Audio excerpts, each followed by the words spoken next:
మశతకము గరుడ వాహన దివ్య కౌస్తుభాలంకార రవికోటి తేజ సారంగ వదన మణిగణాన్విత హేమ మకుటాభరణ చారు మకర కుండలహర మందహాస కాంచనాంబర రత్న కాంచీ విభూషిత సురవరార్చిత చంద్ర సూర్యనయన కమలనామ ముకుంద గంగాధర స్తుత్య రాక్షసాంతక నాగరాజసైన పతిత పావన లక్ష్మీశ బ్రహ్మజనక భక్తవత్సల సర్వేశ పరమ పురుష భూషణ వికాస శ్రీధర్మపుర నివాస దుష్ట సంహార నరసింహ దురిత దూరా.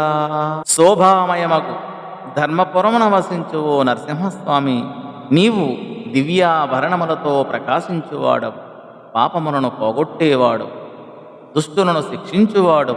తండ్రి గరుడగమన, దివ్య కౌస్తవధరణ, భానుతేజ, సారంగవదన, మణిమయ సువర్ణ భూషణ, మకుటాభరణ, మకర కుండలధర, దివ్య మందహాస, స్వర్ణాంబర, రత్నాభరణ విభూషిత, దేవవంధ్య, శశిసూర్య, పద్మనాభ, ముకుంద, శివనుత, ధానవాంతక, పన్నగసైన, పతిత పావన శ్రీపతి, బ్రహ్మపిత, భక్తవత్సల సర్వేశ పరమ పురుష నమస్కారము.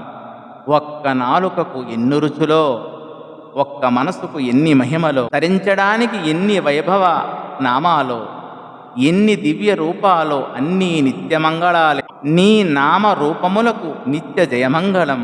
నామాన్ని పట్టుకుంటే ఏదో సామెత పలికినట్లు, ఆడబోయిన తీర్థం ఎదురైనట్లు అనేది వాస్తవమవుతుంది అని ఈ పద్య భావము. ధన్యవాదము.